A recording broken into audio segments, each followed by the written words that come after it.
So a few years ago when my son was 9 years old, he's 16 now, but when he was 9 years old, he asked me to take him on a father and son trip to New York City. You see, I gave him all my stories about Stomp and growing up in New York and living in Brooklyn and biking over the bridge to the city. So I said, yeah, okay.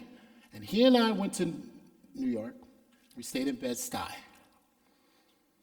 And one day he said, Daddy, I want to walk over the Brooklyn Bridge. And I said, okay, let's walk over the bridge. So we get on the train, we get to the Brooklyn Bridge, and if you've never walked over the Brooklyn Bridge before, there are a path that's concrete. And then it leads you up to these wooden slats, and then it leads you to the spider web and the arches that frame the city. Right? It's the city I love, the city I grew up in. So we get to the concrete path, and my son starts running as fast as he can to the concrete to get to the wooden slats. And I follow him. I'm following him, and I'm running, and I'm following him. And then I get to the wooden part, and I freeze. And my son turns around, and he says, come on, Dad. And I couldn't move. In that moment, I realized that I hadn't walked across that bridge in 20 years.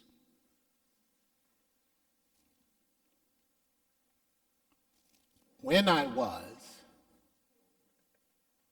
was where my son made me face my biggest shame, my biggest fear.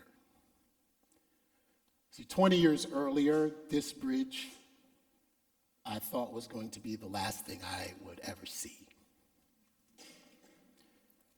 At a time where I thought my life was going to change for the better, it actually changed for the worse. Star Wars came out, and I faced an intense amount of pressure from the world. And at 26 years old, I didn't want to live anymore. I couldn't take it. It was too much. It was the only time in my life where I couldn't see the future. And here I was, 20 years later, looking at my little boy, saying, come on, Dad.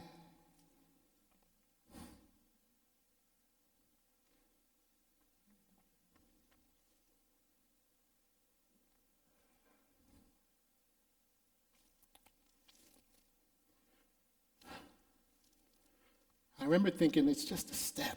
Ahmed, just take a step. You've been stepping your whole life, you know. You were in Stomp, you can step.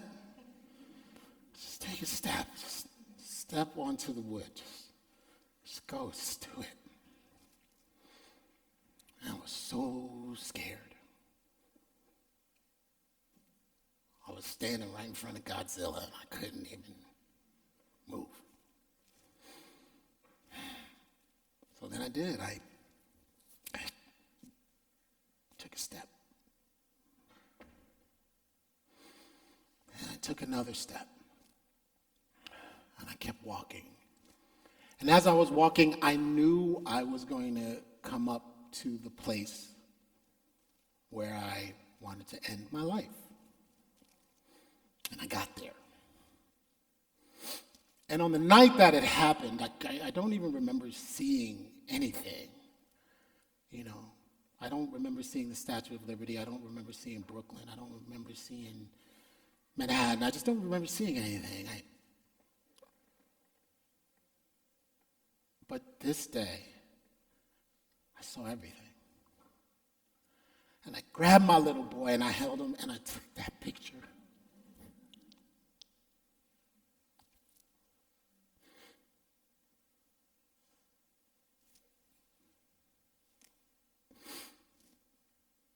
And all I could think of was, man, 20 years ago, I almost didn't have you. The love of my life, the person that I'm entangled to the most. See, relative to the rest of the world, I didn't think my story mattered. I held on to it for 20 years. I kept it inside. I wasn't vulnerable. But then I tweeted this picture.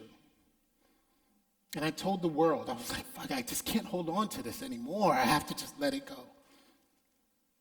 And it went everywhere. Millions and millions of people retweeted it. And I cannot tell you the amount of love I got back. And then my little boy, he looked up at me and touched my face. And he said, "Daddy?" And I said, "Yeah, baby. Can I get something to eat? I'm hungry."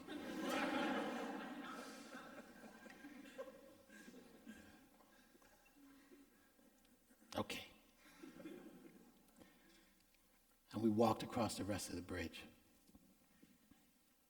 And to this day, I am still entangled to all of those people who have the exact same story as I did, and who told me those stories just because I shared my vulnerability.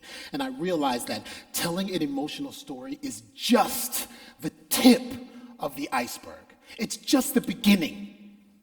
You need to add intense pressure to your emotional engine that it increases your vulnerability until you have no choice but to be who you really are.